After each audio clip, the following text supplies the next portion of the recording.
Game of Thrones, Season 5, Episode 5. Kill the boy, and let the man be born. Is that your Aemon impression? That's me as Aemon, but they put me in makeup to make me look older, so I still sound young. Okay. I'm like Mahershala Ali in True Detective. Restart. Game of Thrones, Season 5, Episode 5. Kill the boy, let the man be born. I loved using that in the trailer that I made. What trailer? The Star Wars mashup Game of Thrones trailer. Plugging your own videos now and Revisited? Because that's my peak. That's my artistic peak, is taking clips from a show that I had nothing to do with, taking music that was composed by a man 40 years ago and mashing them together in a somewhat coherent video. All right, you plug your video, I'll plug my Twitter and Instagram, @NerdSuitMonkey. Okay, well, you plug that, plug my LinkedIn, @Beau Oliver. I'll come to your house and rub my legs together, give you a tune. It's not just for mating.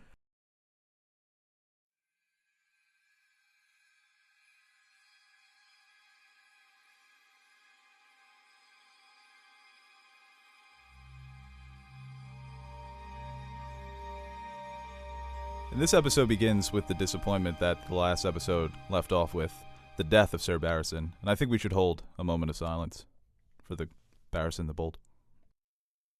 Bad radio, you gotta keep talking. Oh, I was just gonna... We have our heads down. Oh, okay. Oh. Well, no, it's fine. No, you hate Barristan. You, D&D, you all hate Barristan. It's whatever. I'm a big Barristan guy. So was Grey Worm. Yeah, he was. Missandei's looking over Grey Worm, and I like that shot. They have Missandei looking over Grey Worm, and they switched to Dany looking over Barristan's dead ass. He was dead ass. Yeah. Look at that. Yeah, Barristan's laid to rest, and kind of impromptu funeral.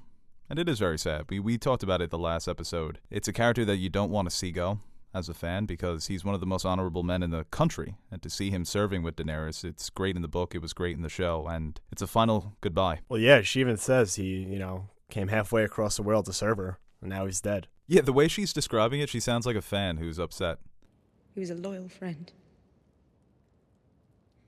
And he died in an alley, butchered by cowards who hide behind masks. It's like he just died in an alleyway.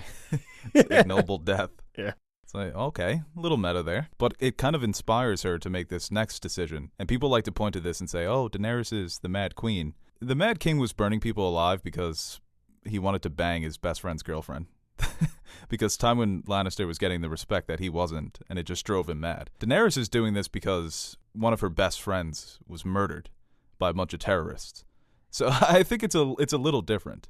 Well, she obviously she wants the leaders of each family to come. They arrest Hizdar, who goes to see her, and she brings him to the dragon pit.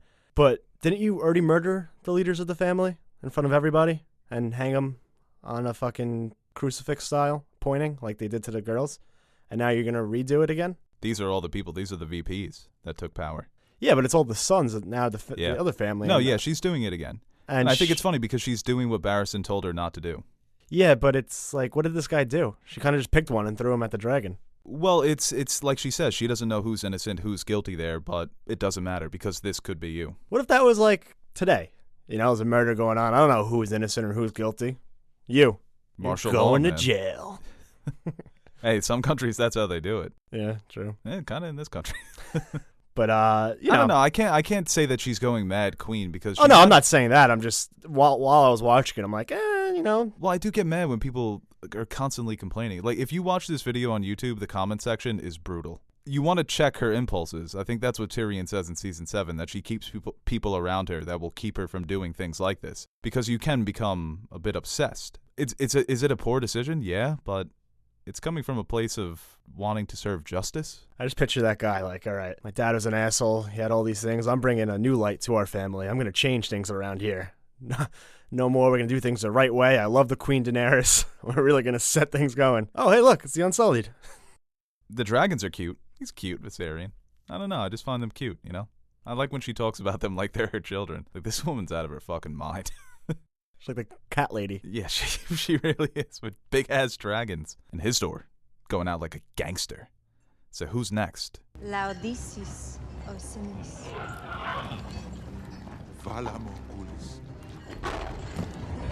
She was like, all right, I'll give you that. Because you made that comeback, I'll keep you alive. Smart to keep him alive, as we see later in the episode. Yeah. We have one Targaryen making serving justice in her own way. And we have another Targaryen who's sitting with Samwell Tarly. Serving knowledge. Serving knowledge. Yeah, good call. And they're preparing for the Great War that is coming in Season 8. But before that, Sam is talking to Aemon about Daenerys Targaryen. It's a beautifully written scene. Yeah, it always makes me sad that they never get to meet. He tries in the book. I know, but... He's like, you got to get me there. He fails again, but it's like, just a moment. Let him feel her face. Well, he did spend time with one Targaryen in this scene. Oh, yeah. And it's beautifully written, too, when he says a Targaryen alone is a very dangerous thing. A Targaryen alone in the world. It's a terrible thing. But it goes to show that even though Aemon did abdicate the throne, he still cares about his family, about his family name. And it is, when you compare the arcs of Jon and Daenerys, they're very similar, and they're in similar situations right now, thousands of miles apart. But Daenerys, Jon had a family growing up. Daenerys never had any of that. Viserys. He sucked. Yeah, he sucked. But yeah, he implies to Sam that he's dying. Sam's like, no, that's not true. No, come on. You got like 3 years left? What are you, like 97? Come on. Don't look a day over 85. It is beautifully written, though, when he says a Targaryen alone in the world. And it is so similar, the arcs between Jon and Daenerys, especially in this season. And when Jon comes in, the way they position him in the shot, it's so well done. Mm-hmm. And we don't see a lot of moments between Jon and Aemon. We saw the one in Season 1 that's great when Aemon reveals who he is. But... yeah, it's the famous line, kill the boy, let the man be born. Kill the boy, Jon Snow. Winter is almost upon us. Kill the boy, and let the man be born.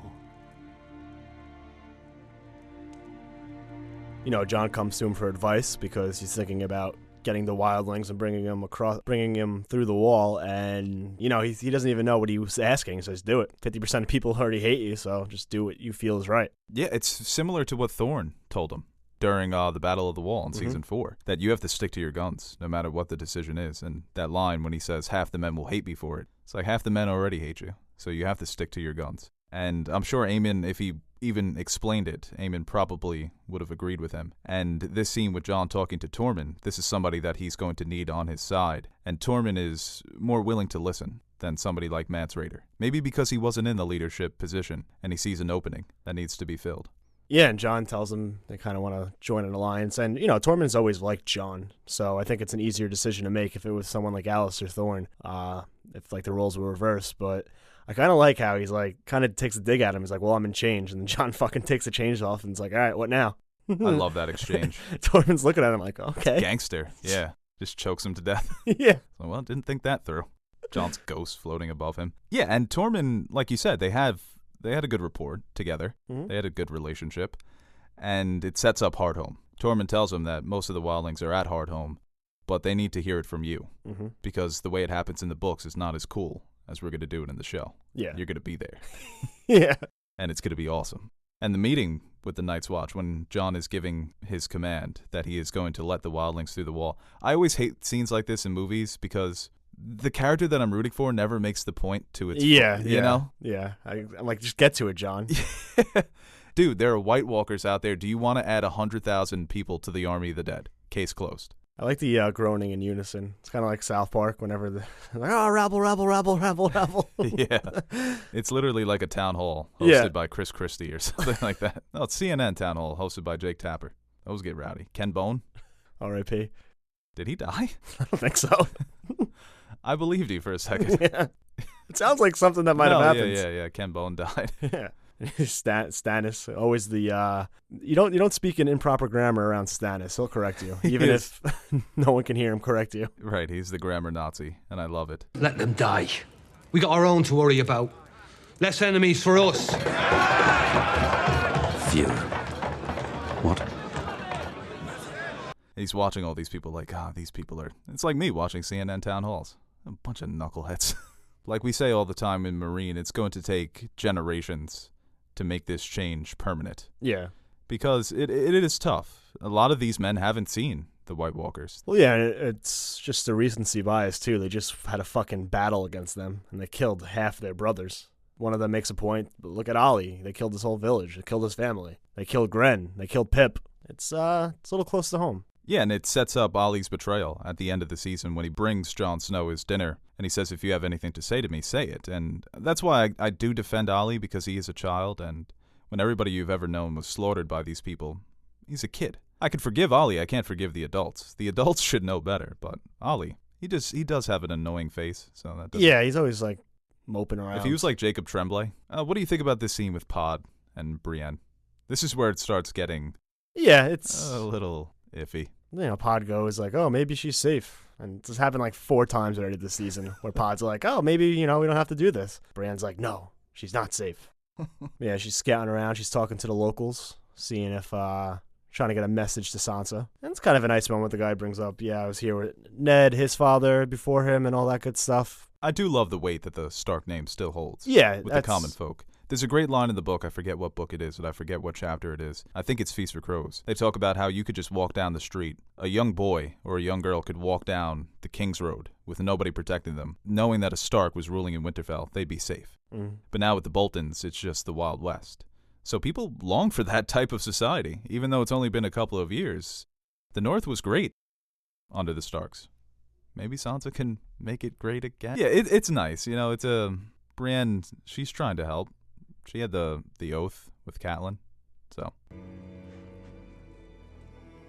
I served Lady Catelyn. I serve her still. Who do you serve? Miranda. I forgot about her. I forgot about that look that she gives to Sansa, too. We didn't mention that in the previous episode. Oh, yeah. Oh, jealousy. I hate it. It's not a very attractive trait. Just get back to hunting people in the woods, Miranda. That's kind of what Ramsay says. Well, it's like, you know... You're boring me. I'm bored. Such a fucked up relationship where you're kind of like, all right, but, you know, Miranda's, I guess, her point of view. You know, she likes Ramsay, and Sansa's coming in to take that away from her. You can see why she's jealous, but then you realize, like, yeah, she likes to spend her free time hunting down other former lovers with Ramsay. I love when she's like... They are perfect for each other, though. I'll just get married. Ramsay's like, okay. Good luck with that. Get your Match.com profile. See who wants you. Joker and Harley Quinn. Yeah. They're so much better than Leto and Robbie. And Sansa meets with the old woman, or as you like to call her, old. Who's that? Old? I don't know her name. That's... Who is spying on her? They got like spy cams in there? Oh, yeah, he does find out, right? Yeah, she gets butchered. She does get fucking mopped up. Literally skinned her like a snake. Reek's probably reeking around. Oh, no, he's not. He's in his fucking cage. No, yeah, he's in his reeking around. Yeah, but she tells her about the candle to light the tallest tower, the tallest window, the highest window in the broken tower. Sansa walks by the tower. Miranda pays Sansa a little visit. Friendly at first, talking about her dress, and it's a nice little sentiment there. Oh, your mom's dead, but she taught you this skill, and you kind of take that with you as your life goes on. So I am very glad that Sansa didn't fall for it. Yeah, I was like... thank you. Like, come on, you got to be over it at this point. Yeah, she seems nice. She sees through it pretty quickly. Yeah, she kind of backs away, and so Miranda shows her Theon. It's like, oh, that's not working? All right, well, here's your friend. Remember him? Remember when he killed your brothers and betrayed your other brother? Well, we chopped off his dick, so. Yeah. Sansa's like, just kill him. I don't want to see that happen. Ew. Yeah, it's terrible. And you know what? I'll tell you what. When Reek betrays Ramsay at the end of the season, Ramsay was being too soft on him. He let up on the leash. He lightened up on him a little. Yeah. Shouldn't have done that. Grabs his hand, I forgive you. No, you got to crack the whip, man. I think he likes Reek now. Yeah, I think so. It's Usually it's like, get on your knees, give me your finger, and I'll eat it or something, or I'll cut it off. He does have all his fingers. In the book, he kind of takes them off, right? Well, he has like a little weird glove on. Right. Not like Davos level, but yeah, he gives him a nice little pat. He's like, I forgive you. It's probably why. Take his fingers, send him to the Iron Bank. Get him back. I think he likes him now. Yeah, no, seriously, they became friends. It's like those movies you see, you know? They start out as enemies, and they learn more about each other, and they come to respect one another. Yeah, I haven't really seen a movie where... It's like FDR and, Stalin. Yeah, okay. Who's Hitler in this? I don't know what the hell is happening. Yeah. I think this is one of my favorite Ramsay performances. This is so Joker-esque when they're all sitting down for their family dinner. Yeah, this is very... Talk about bringing your girlfriend to meet the folks. God damn it. Were you gonna make that joke? Well, at dinner with the in-laws is always a little awkward. Oh yeah. Guess who's coming to dinner? Yeah. Sansa Stark. So What? yeah, Ramsay wasted no time. Once Littlefinger left, he's like, "Oh, I can be a fucking weird little freak now." Yeah, it's like So I'll have Reek wait on us and just make it incredibly awkward. Here, it's like Reek. SpongeBob. What? Just fine dining. Oh yeah. Doesn't know his name. Doesn't know anything. Yeah. It's as if all he knows is fine dining and breathing. I must know your name. My name? Yes, your name, son. Beef Wellington? Yeah, it's like, oh, it would be a nice little gesture to my future wife. Apologize for killing her brothers. Right. She's gonna love that. Yeah. And then bring out the cake. It is fucked up mind. Probably like, yo, this is like really like charming. Oh, Ramsay? Yeah, no, I think Ramsay doesn't think this is fucked up at all. And Yeah. when Sansa's like, why are you doing this? He's like, oh, she doesn't like it. Oh, shit. Reek, get out of here. That was a little It's like, oh, Sansa's not liking this. Ooh, I know. Why doesn't Reek give you away at your wedding? I'm not going far enough. That's Yeah, what it was. Yeah. Still not working. Reek's going to stand in for your father. Yeah. That was beheaded. Good news, though. Wanda's pregnant. Oh, the look that Sansa gives to Ramsay is a legendary look. Yeah. She's like, Walder and I have some good news as well, since we're all together.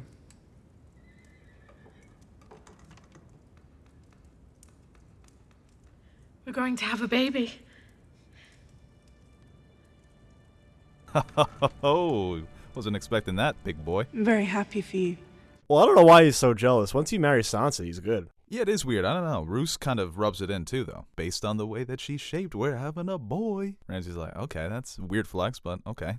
It's the Like you Middle said, Ages. There's no way for you to know that. Yeah, that's so bullshit. It's like weather today.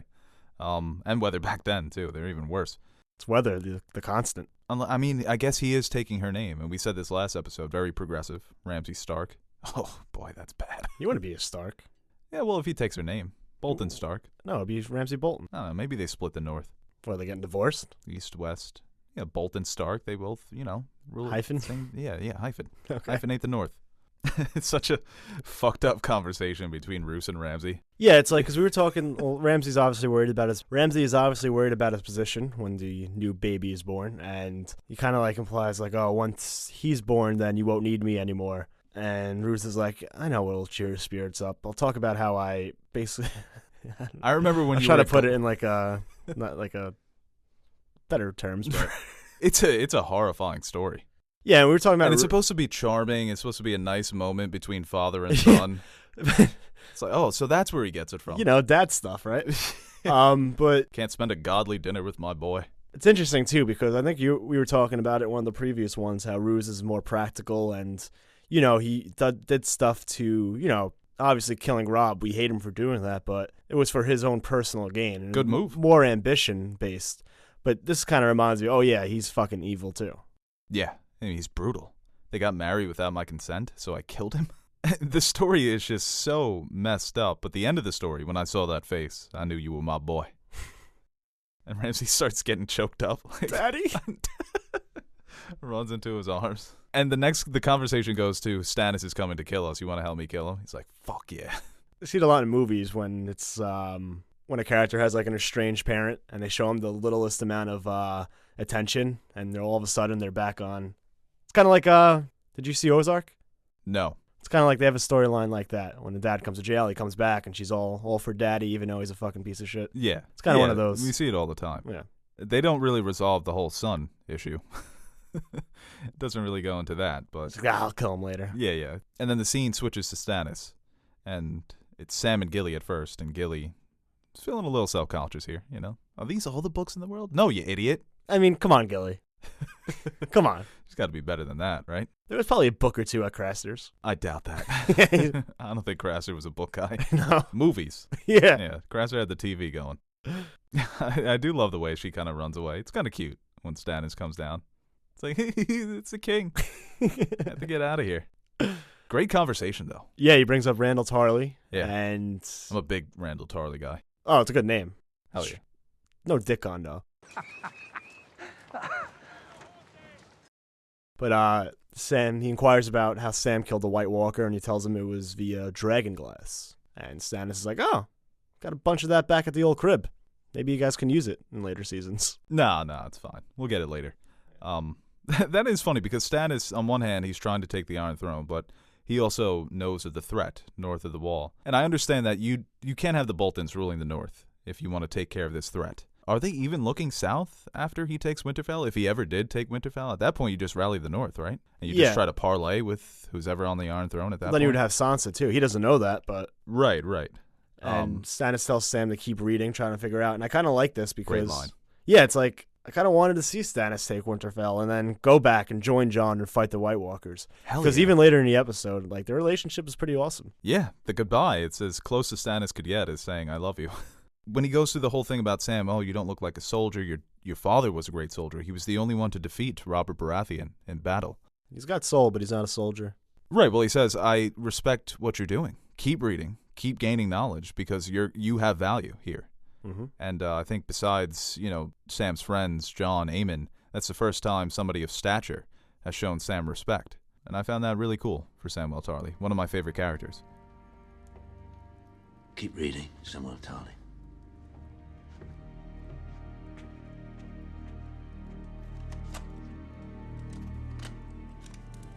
And Stannis talks to Davos about marching on Winterfell. And he makes the case. We have the numbers. He's like, all right, let's go. It's time. Yeah, that's how that's how he did it. Yeah. It's time. Your Grace. And he says Shireen and Selyse are coming with. I don't see why that would be a problem at all. Yeah, bring your daughter to work, let her see what you do. I don't even know what you do, Dad. I'll show you. And yeah, like you said, Stannis says... I was thinking that too. It's like, why are they there? It's like, oh, Melisandre. Yeah. Told them. And Stannis says his goodbyes to Jon. Very Stannis way. And I love that glance Melisandre gives to Jon. I'll come back for you. I'm coming back for your cute ass. Yeah. Don't die. Nah, if you die, I'll help you out. No, I'll get you back. I got one revive. I'm not scared. Well, I am. When the battle comes, promise you'll protect me. I promise.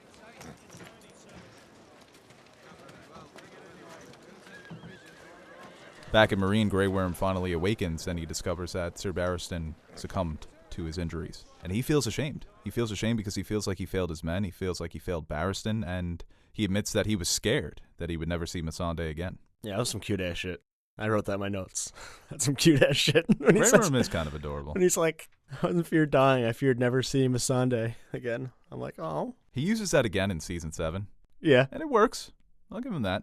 He recycles his lines. Went back to the well. Hey. It worked this time. One move 10,000 times. It did work this time, yeah. Hell yeah. It's a cute relationship. I like them together. Yeah. And Daenerys going to Missandei for advice, it's once again showing a character their worth. It's similar to Stannis and Sam. Daenerys tells Missandei, you're probably the smartest person in the fucking pyramid. You speak like 20 languages. You always beat me in checkers. So, of course, I'm going to take your advice. Yeah, she's at a crossroads on what to do with the Masters, and Missandei says to her, I've seen you here take advice countless times, but she always makes the right decision, and she does what she needs to do. Yeah, it's almost when these leaders, in their gut, they know what they have to do, that they have to put aside their personal feelings or their personal wants for the greater good. So you listen to your advisors, hoping that they can sway you in a different direction, but Daenerys knows that she has to reopen the fighting pits. And she knows that she has to take this man, Hizdahr zo Loraq, as a partner, marry into a great family to unite Meereen. Well, yeah, she goes to see Hizdahr, and great line. Yeah. Suitor's already on his knees. He got down quick. He's like, he went from like the worst possible circumstances to like the best possible circumstances in a matter of seconds. In a sentence. Yeah. Well, he went from the chop block to the frickin' wedding aisle. Ridiculous. Well, he's like, he's obviously scared. And Daenerys is like, oh, now you're scared? Because we said before he dropped that cold-ass line. But now he's shivering in his boots. But, yeah, he admits that he's scared. And she says that she kind of compliments herself. It's brave for someone to admit that they were wrong. I was also wrong. Look how brave I am. I am going to admit that I was wrong. And that was very big of me in this moment. It's like the Family Guy where Brian's trying to apologize to Stewie. This is not about how many things you messed up along the way. It's about how badly I reacted to them. So, I'm sorry about how badly I reacted to your many errors. But yeah, she said he was right, and she reopens the fighting pits and marries Hizzy. I call him Hizzy in my notes. Hizzy? Yeah. Young Hizzy? I don't like to write it out, so I write Hizzy. I like Young Zo. Yeah? Yeah. Just Lorak. Lorak. Oh, man. That's a fucking... That's the self-titled debut album. Yeah. Lorak by Lorak. Woo! Damn. Experimental electronic. She probably would have married him in episode 2. Coming through with that name. What's up, babe? I'm Lorak. Yeah. Okay. Get this man a dragon. AirPods. Got my Tesla parked out front of the pyramid. Hope you don't mind. Don't need any gas, you know. Yo, Barristan, are those wires? Sounds like broken here.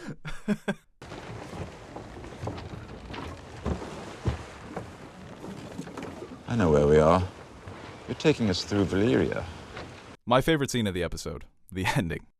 Tyrion and Jorah. And I thought this was in the last episode, but them sailing through old Valyria, it's great. Yeah, it's so creepy, and, you know, Tyrion even remarks about the innovation of Valyria and how we still don't have anything like that around today. And now it's ruined. That's one of the things that I just love so much about the show. All the mysteries. We just hear stories about how advanced the society was, and it just lets your imagination run wild. Yeah, play the clip. Fly upon a wall. The waves, the sea wind, whipped and churned. A city of 1,000 years, and all that men had learned. The doom consumed it all alike, and neither of them turned. Now imagine that like being a teaser for the old Valyria series. Oh, that would be perfect. Awesome. The Tyrion voiceover with Jorah when he finishes the speech. It's like, yeah, I've heard this one before. I feel like for Tyrion, it's almost like you're dreaming. You know, what are the chances you're sailing through old Valyria, the doom of old Valyria, the ruins, and you see a fucking giant dragon fly out of the sky? It would make sense why it's drawn to that area, right? Yeah. There's a magical sense to that place. We don't see it here, but right in the books, don't they go through go under an underpass? Yeah. And they go back again? Right. And yeah, there's something to that. I mean, here with the Stonemen and the dragon and the mystique and the smoking sea and all that, there is some intrigue there and some mystery, but it's not as magical in the books, I would say. Yeah, it's very interesting that Drogon would be drawn to that area. There's some sort of energy that he's picking up on there. Yeah, and then the Stone Men come. And it's a great final shot, too, of Tyrion looking up at the dragon, and then you can kind of see the Stone Man in the background. He kind of jumps into the water, and Tyrion's like, what the hell is that? Stone Men! I love the way he says that. Yeah. Stone Men! Don't let them touch you!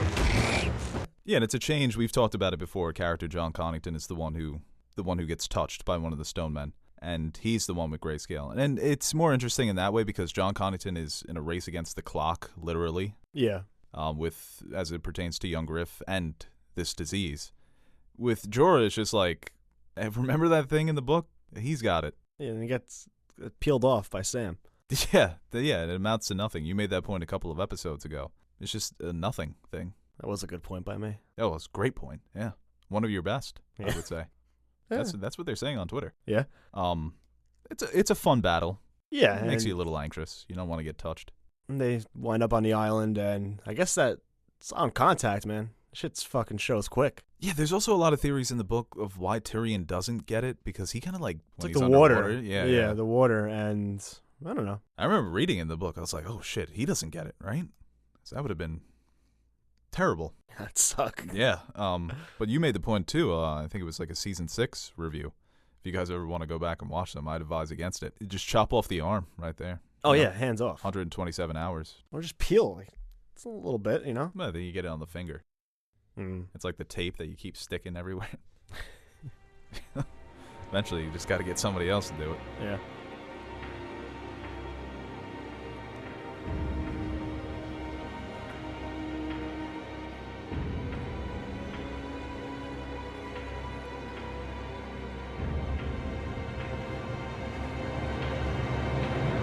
Yeah, there's a lot to like in this episode. It was a very solid episode. And I don't think, you know, we rag on the season, and it does have its moments where it does have its bad moments, but most of it's to the standard of Game of Thrones. Yeah, up until now, yeah, it feels like a first half of a season. And it's not even that the season is bad. It's just there are significant moments that make you just go, what? Yeah, it's a few That moments just turn and a you few off. changes that are they kind of put a damper on everything. And looking back, like we said this numerous times, every time we see a sand snake or we see Sansa, we're like, oh, this could have been a good scene, but we know what's coming later, and that kind of ruins it for me. Yeah. I think everything up until this point it's not to the quality of season 3 and 4, But it's like, you know, if you compare the first half of season 1 to this, pretty much on the same level. Mm-hmm. You're still getting some master strokes here, so. Well, it's weird because I think a lot of it has to do, too, with the political maneuverings are being switched to Daenerys and Jon.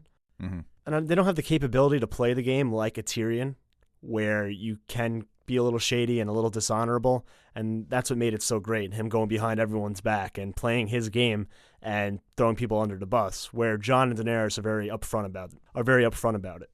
I have seen you lean on their experience when your own was lacking, and weigh the choices they put before you. And I have seen you ignore your counselors, because there was a better choice, one that only you could see. Hey guys, thank you for watching this video, and before we go, I want to quickly thank our Patreon supporters. Without your support, we wouldn't be able to grow and evolve as a channel, so thank you for your generous pledges. If you are interested in supporting our channel through Patreon, visit www.patreon.com/nerdsoup, and you can see the different rewards we offer to our Patreon supporters. T-shirts, mugs, stickers, access to our behind-the-scenes video, and more. Thanks again for watching this video, and make sure you like, share, and subscribe to our channel. Or dislike, don't share, and unsubscribe. It's a binary world, folks.